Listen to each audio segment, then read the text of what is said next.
doctora en antropología por la Universidad de Connecticut Stores, en Connecticut, Estados Unidos. Actualmente se desempeña como profesora investigadora de la Universidad Autónoma Metropolitana Unidad Xochimilco en el Departamento de Política y Cultura. Su interés se centra en la antropología de género, el trabajo femenino y el movimiento y organización de mujeres. Por ello, su área de investigación gira en torno a la mujer, la identidad y el poder. Ha realizado trabajos para el Sindicato de Trabajadoras Domésticas en México. Entre sus publicaciones están la participación de las mujeres en el mercado laboral del Instituto Nacional de las Mujeres y las trabajadoras del hogar en la Ciudad de México, patrocinado por la Organización Internacional del Trabajo. La división sexual del trabajo ocasiona que los espacios públicos y privados se consideraran opuestos y se asociaran a lo masculino y lo femenino. Sin embargo, esto ha generado desigualdades importantes que actualmente son cuestionados a través de la conciliación de la vida familiar y la vida laboral. Para hablarnos de este importante tema nos acompaña el día de hoy la doctora Mary Goldsmith Connelly, importante antropóloga e investigadora de la UAM, experta en temáticas de género y trabajo. Muchas gracias por acompañarnos. Bienvenida. Bueno, muchas gracias por la invitación. Me da mucho gusto estar aquí hoy con ustedes para hablar sobre el tema de conciliación de la vida laboral y la vida familiar.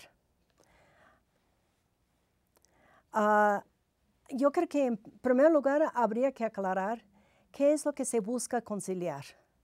Lo principal se plantea que son las responsabilidades familiares de las personas con sus actividades laborales.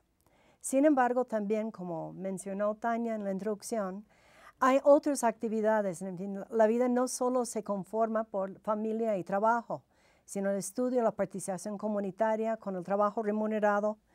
Inclusive, en fin, podemos pensar desde el feminismo, separar la vida solo en dos ejes refleja un pensamiento binario, dicotómico, y los seres humanos tenemos vidas mucho más complejas y ricas que eso, ¿no? También en eso habría que pensar, hay que distintos ejes en la vida de los seres humanos, como también el estudio, participación comunitaria, la política, inclusive el arte, el tiempo propio, en fin, lo lúdico, ¿no? Entonces, a veces no solo se habla de conciliación, trabajo y responsabilidades familiares, sino también a la conciliación trabajo y vida, aunque yo argumentaría que el trabajo también forma parte de la vida. Bien se podría preguntar por qué ahora hay este interés creciente en esta temática, ¿no? Hay algunas cosas que realmente no se puede ignorar. El tema de que ha habido un aumento masivo de las mujeres en el mercado laboral desde finales del siglo pasado, ¿no? Ahora, más de 40% de las mujeres participan en el mercado laboral, cuando hace unos 50 años fue aproximadamente el 20%, menos del 20%. También ha habido cambios en el mundo del trabajo. Vemos que el trabajo es fragmentado, flexible y más precaria, ¿no? Que también los tipos de trabajos en los cuales participan las mujeres han cambiado y también las condiciones laborales han cambiado, en el sentido de que ya hay menos garantía de sus derechos laborales, ¿no? También ha habido cambios en la familia, en el sentido de que son familias mucho más chicos, las mujeres tienen mucho menos hijos. También hay la tendencia hacia familias nucleares y también, en fin, las familias transnacionales que vemos, ¿no? Las familias no solo residen en un lugar geográfico, ¿no? También hay el envejecimiento de la población. Encontramos que ahora la esperanza de vida, tanto para hombres como mujeres, se ha prolongado. Eso también implica que en algún momento requieren de cuidados, pero también a la vez muy a menudo son cuidadores ellos de nietos o de otros familiares. Y esto lo que ha presentado es la evidente sobrecarga de horas totales de trabajo y responsabilidades a las mujeres, ¿no? Aquí este sobrecarga de trabajo no ha sido acompañado por mejores ingresos para las mujeres, sino más bien ingresos para tratar de sobrevivir. Es aquí bien, habría que preguntar hasta qué punto este sí es un problema nuevo. Habría que tomar en cuenta que las mujeres siempre han participado en el mundo laboral. Desde el porfiriato, las mujeres eran tortilleras, lavanderas, costureras, ¿no? Trabajadoras domésticas en aquel tiempo. Y las mujeres desde antaño han sido responsables por los trabajos de la reproducción, en el sentido de los cuidados de las personas dependientes, sean niños, niñas, adultos mayores o personas enfermas. También de los quehaceres domésticos. Desde la época prehispánica, las mujeres dedicaban horas y horas de su vida a la preparación de tortillas, ¿no? Entonces, inclusive, en fin, como hay una huella muy clara en la vida de las mujeres mexicanas de que su vida tenía que ser pasar sus vidas atendiendo a otros, ¿no? Sin embargo, en años atrás no fue considerado un problema político ni social. Y aquí lo que vemos es que inicialmente, inclusive en las ciencias sociales, se abordaba el tema de trabajo y familia de las mujeres como una cuestión de conflicto de roles, ¿no? Dentro de un marco del funcionalismo de Parsons, ¿no?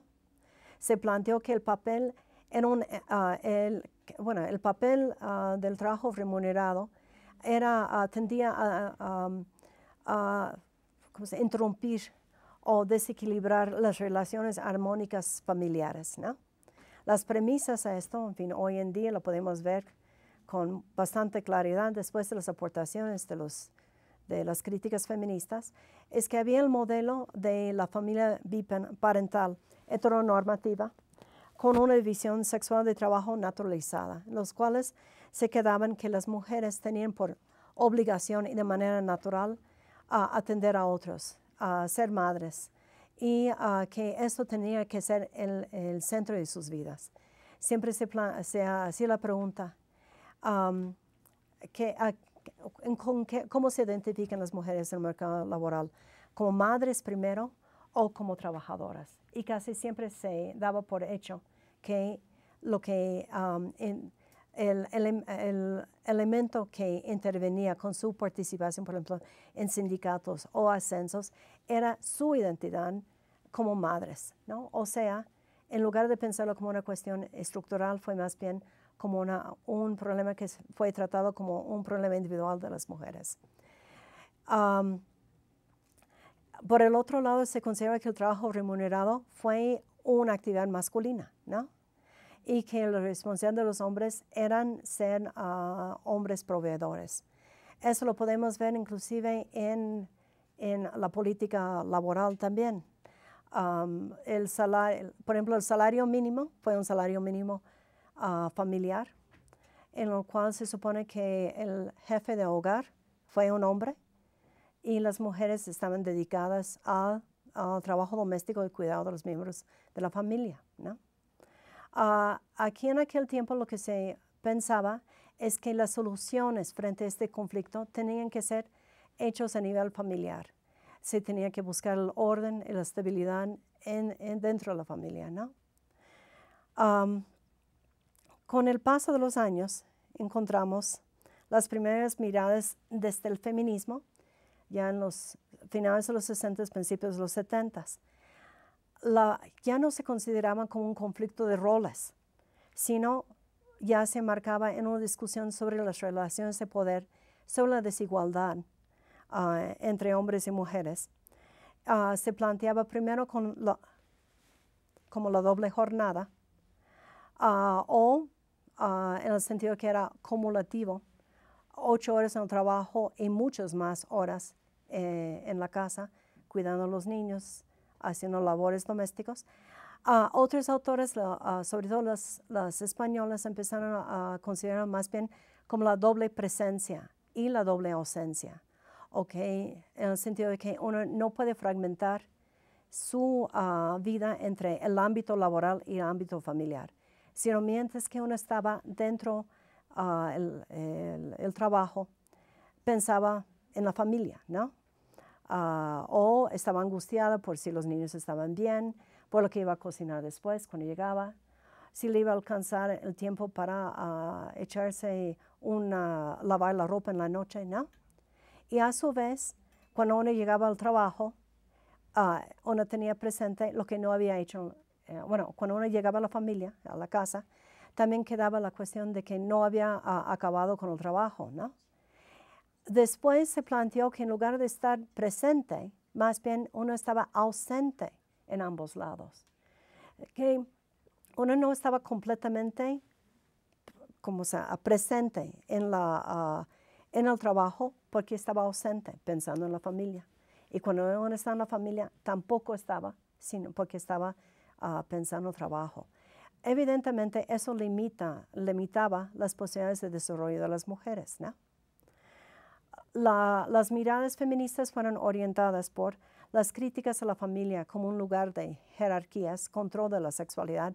Ya no se pensaba que era un refugio, como antes se había pensado, desde el mundo del trabajo, un lugar de descanso, de realización personal, sino ya se hacía evidente las jerarquías entre hombres y mujeres y también entre padres e hijos, ¿no?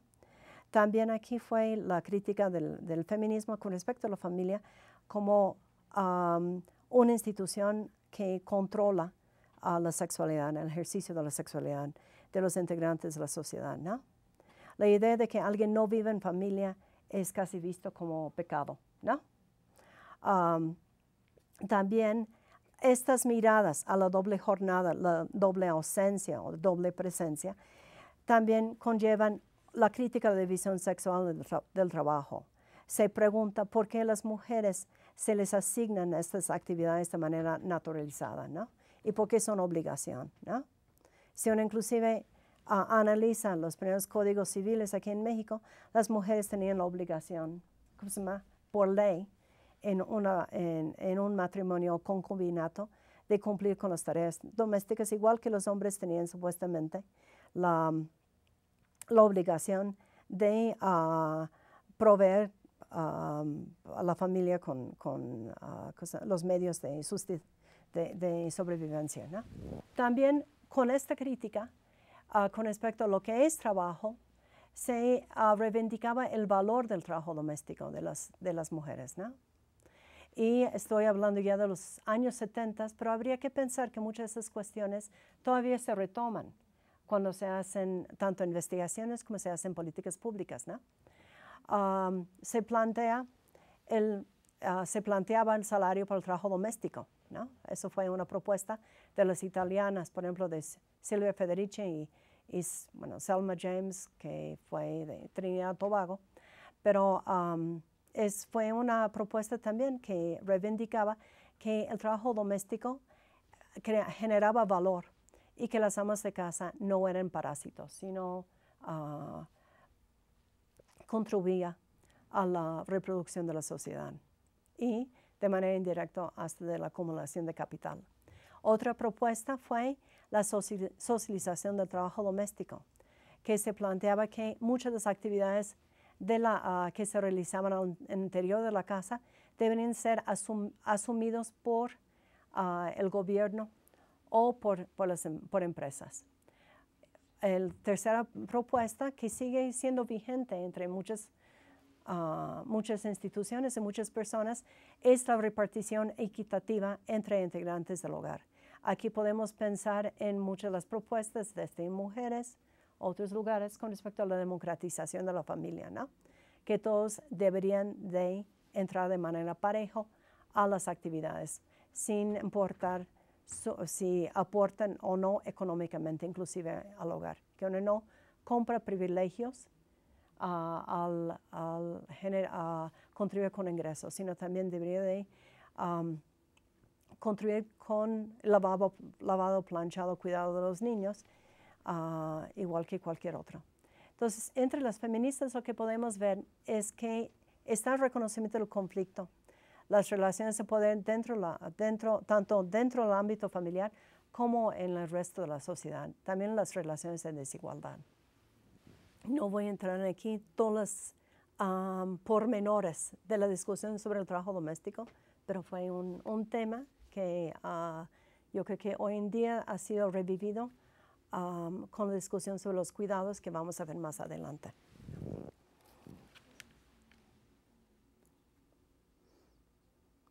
Entonces, uno puede decir que hay de nuevo, ¿no?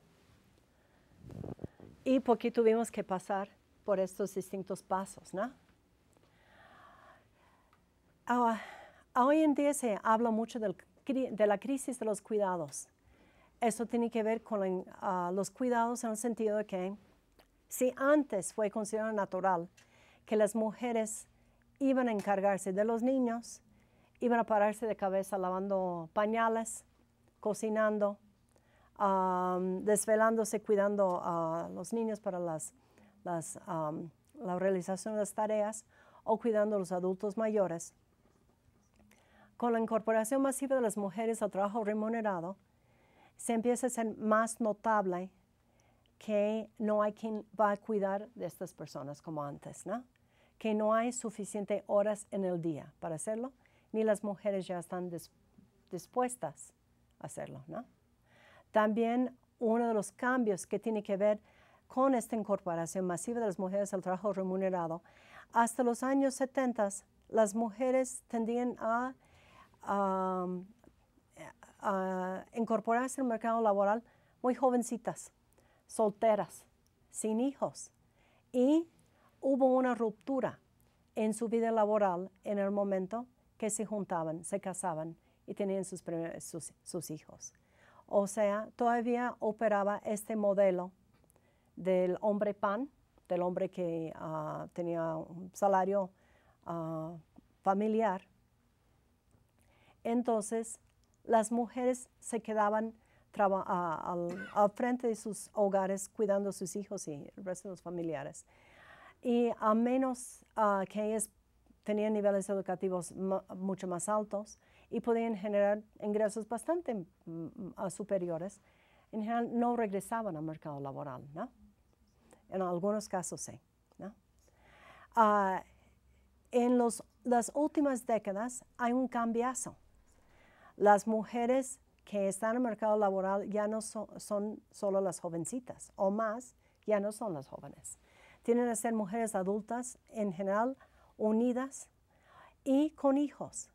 Entonces, esto ya complica el asunto, ¿no? Una de las cuestiones que tiene que ver con esto también es que las mujeres ya no pueden recurrir con la misma facilidad de antes a la familia extensa, o tampoco pueden contratar a una trabajadora del hogar con la misma facilidad de antes, ¿no? En los 70s todavía casi la mitad de los trabajadores del hogar eran de planta, que significaba 24 horas de cuidado para los niños, ¿no? Yo creo que lo que podemos ver por los datos es que hay un sector bastante limitado de la población mexicana. 1 de cada 20 hogares contrata servicio doméstico y menos de uno alguien de planta. La inmensa mayoría de las mujeres que se han incorporado al mercado laboral hacen malabarismos para resolver sus responsabilidades familiares y cumplir con trabajo remunerado, ¿no? Otra cuestión es el envejecimiento de la población, que apenas empieza a surgir como un problema, porque vemos que en la medida que las personas pueden llegar a los 80, 90 años, por lo menos hay un periodo ahí en el tiempo que uno pregunta, ¿y quién nos va a cuidar? Cuando ya dejen de cuidar a otros, ¿no? Si no requieren de cuidados, ¿no? La otra cuestión también es que hay una población a veces invisible, pero muy grande también de personas con discapacidad que requieren de cuidados especiales, ¿no? Otra cuestión nueva que plantea parte de la crisis de cuidados y tiene que ver con las cadenas globales de los cuidados es la incorporación de las mujeres mexicanas a los flujos migratorios internacionales. Antes las mujeres migraban por temporadas de jóvenes a las ciudades, a menudo para trabajar en el servicio doméstico. En los últimos años también hay las mujeres jóvenes que van solas, a veces con sus parejas, al otro lado o a Europa. Entonces, aquí de nuevo una pregunta, ¿y quién se encarga de sus hijos? ¿No? A veces son los abuelos, entonces hay pueblos donde hay la ausencia de una generación en medio. Están los abuelos que se cuidan de los niños y los niños quienes medianamente se cuidan de los abuelos. Otra cuestión también es, bueno, este menor acceso a los recursos que tenían antes las personas para resolver las responsabilidades familiares. Hay una escasez clarísima de guarderías para los niños, pero también para los adultos mayores, ¿no? Aquí se encuentran también que muchas de las mujeres que ya tienen trabajo remunerado se encuentran en una especie de sándwich. Por un lado tienen las responsabilidades frente a los hijos y frente a sus padres, suegros y otros familiares. Y lo nuevo también es la creciente precarización y flexibilización del empleo, ¿no? Donde no hay contratos, no hay previsión social, hay trabajo temporal, trabajo de tiempo parcial, los ingresos también son variables, ¿no? Entonces, esto también afecta las posibilidades de poder conciliar lo que es una vida laboral bastante dudosa con la vida familiar, ¿no? La situación de hoy, ojalá que lo puedan leer, ¿no? Entonces, lo que comentamos es el aumento de la participación de las mujeres en el mercado laboral. Eso sí, pero por otro lado, en fin, como vemos que en el mundo laboral sí persiste la segregación de género en el empleo, sin embargo, las mujeres ya están en ese ambiente de trabajo, ¿no? Sin embargo, lo que vemos es que ha habido una incorporación muy lenta de los hombres a los trabajos de los cuidados y el trabajo doméstico. Esto se puede constatar en las encuestas sobre los usos de tiempo, ¿no? Y también, los usos de tiempo y también hasta en la encuesta nacional de ocupación y empleo. Se ve aquí que los hombres a veces más a menudo afirman que sí participan en los cuidados de los niños o en el trabajo doméstico, que es sorpresivo. Hace unas décadas quizás hubiera sido como representado una pérdida de su identidad o prestigio, estatus, de decir eso. Sin embargo, lo que se ve una vez que uno empieza a analizar de manera más cercana estos casos, el número de horas que ellos realizan de trabajo doméstico y cuidado de los niños es mínimo al lado de las mujeres, ¿no? La otra cuestión es esta flexibilización del empleo que tampoco les permite a las mujeres acceder a veces a la seguridad social. También tienen horarios, en fin, ahora como en fin vemos en las grandes cadenas como tipo Walmart, tienen horarios muy, muy largas y no hay pago de horas extra, ¿no? No hay ninguna cláusula tampoco que tome en cuenta las responsabilidades familiares ni de hombres ni mujeres. Aquí también lo que hay que destacar, que aunque las mujeres trabajen en total más horas que los hombres, una vez que unamos lo que es trabajo doméstico y trabajo remunerado, ganan menos. Entonces también aquí lo que está evidente es una cuestión profunda de desigualdad, ¿no? Obviamente también un punto que sí hay que tomar en cuenta también y este no es nuevo quizás, es que el trabajo de la reproducción también es estratificado. Podemos ver las diferencias de clase, la desigualdad por el racismo o también por nacionalidad en el empleo, las jerarquías. Pero también lo podemos ver en el trabajo de la reproducción. Podemos, a veces cuando tenemos en la mente los problemas de conciliación, familia y trabajo, se tiene como estereotipo una mujer profesionista, ¿no? Que trabaje en una institución o trabaje en el empleo formal, que puede acceder a contratar a una persona para lavar y planchar unas horas, o puede por lo menos tener agua en su casa, ¿no?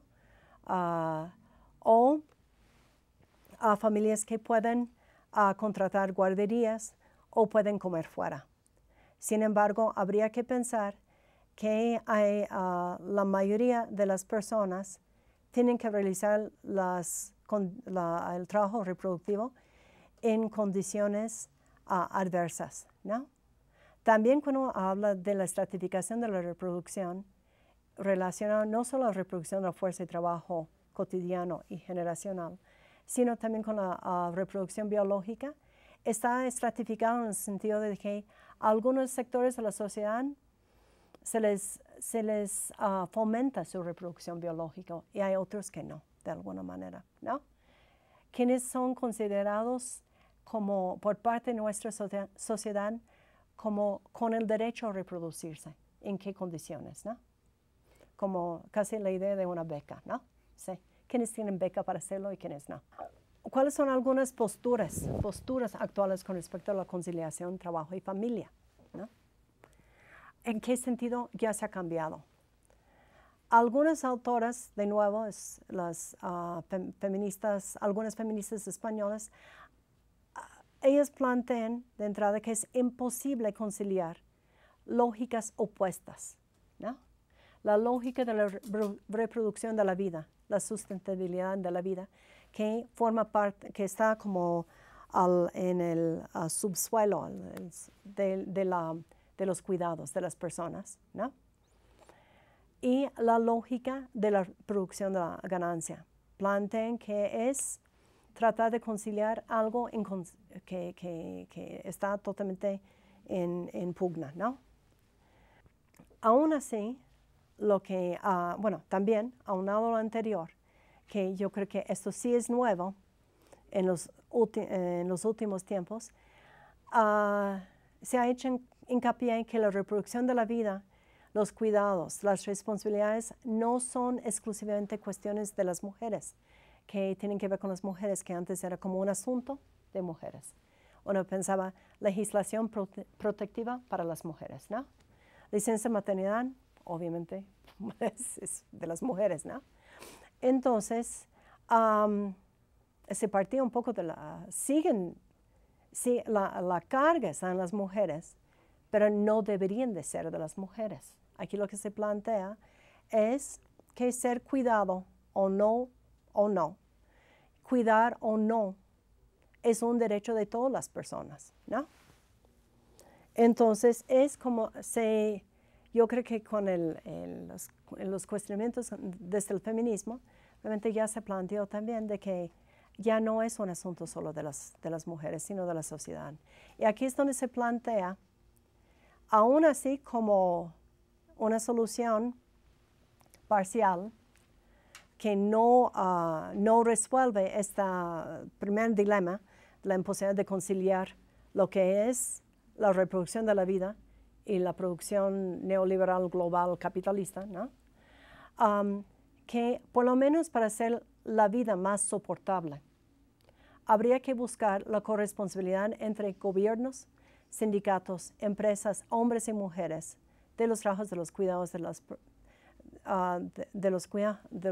trabajos de los cuidados y de las personas dependientes, ¿no? Esto trae muchos retos. Solo voy a mencionar algunas ahora y después voy a terminar hablando sobre algunas propuestas, ¿no?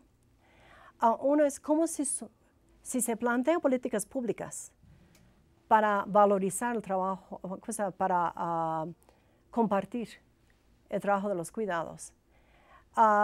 Subyacente a todo, hay una desvalorización profunda del trabajo de los cuidados, ¿no? Eso se permea también el mundo laboral. Hay varios ejemplos de esto. Evidentemente, la desvalorización de los, se expresa en los bajos salarios y en la discriminación hacia los trabajadores remunerados del hogar, ¿no? Que se consideran que realmente no es un trabajo por la estructura de larga duración patriarcal y colonial, ¿no? También uno observa en la academia, donde está presente esa desvalorización. Podemos ver que las actividades de docencia, por ejemplo, la asesoría, está muy valorizado y tiende a ser más una actividad asociada con las mujeres frente a la actividad de la investigación. La primera se asemeja más a los cuidados de las personas y en la segunda, la producción de algo prestigiado, el conocimiento, aún más la idea de la producción teórica, ¿no? Que es como lo más prestigiado en la academia, ¿no? ¿Sí? También podemos pensar cómo también en el mercado laboral hay cierto estigma con respecto a los trabajadores y trabajadoras que por elección o porque no les queda de otro, terminan atendiendo las responsabilidades familiares. Se considera que la persona no está comprometida con la institución a veces o que no está comprometida con el empleo.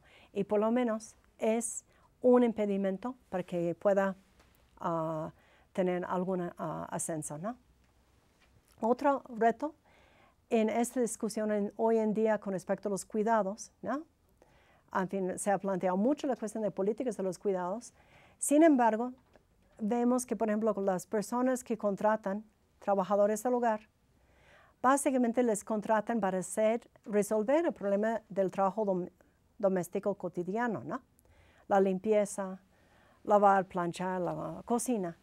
Y entonces, toda la cuestión del trabajo cotidiano, del trabajo doméstico, queda fuera en general de toda la discusión de las políticas de los cuidados. Solo está pensado en términos de licencias de maternidad, licencias de paternidad, licencias familiares, ¿no? Proporcionar guarderías, ¿no? Tanto para adultos mayores como para menores, ¿no? Entonces, esa parte de nuestras vidas queda fuera de lo que son las políticas, ¿no? Las medidas conciliatorias. Mira, yo creo que algunos autores han planteado que se pueden separar las medidas conciliatorias en 3 rubros. Uno tiene que ver con la reorganización de los tiempos, que tiene que ver con la idea de que tiempos parciales, tiempos intensos, ¿no?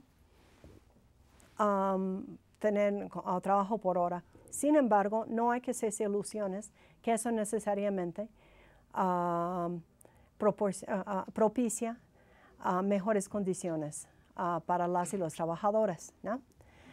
En general, las personas que trabajan de manera parcial no acumulan antigüedad, tienen trayectorias laborales con mayores estructuras, entonces no acceden a planes de pensiones y a veces no se les reconocen sus otros derechos laborales, ¿no? Otra es la reorganización de producción y reproducción.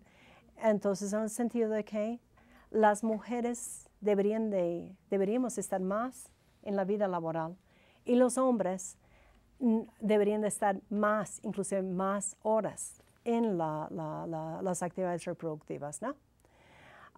Una tercera conjunto de medidas tiene que ver con cómo se pueden trasladar las actividades reproductivas al ámbito del mercado o al Estado, ¿no?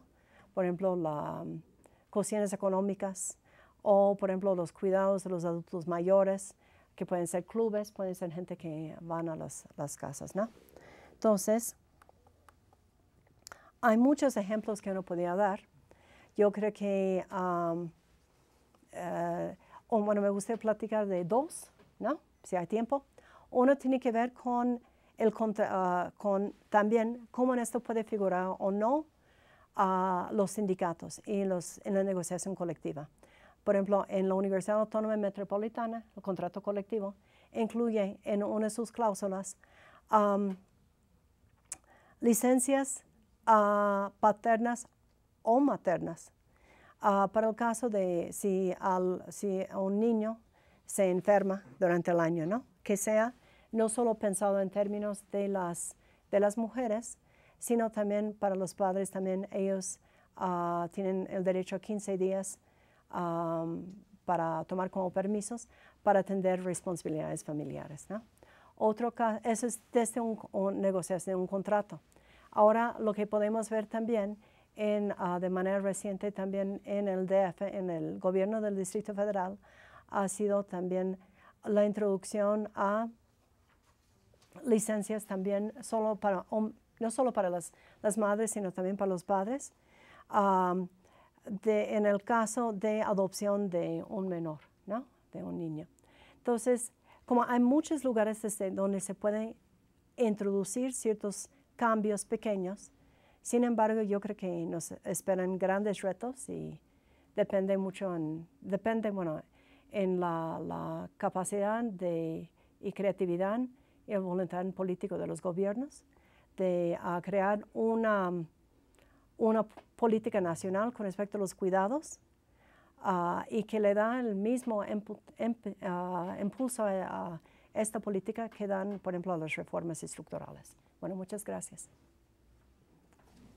Agradecemos a la doctora Mary Goldsmith por acompañarnos el día de hoy y por compartirnos estas interesantes reflexiones. Les esperamos en la próxima emisión de Trincheras Compartidas. Hasta luego.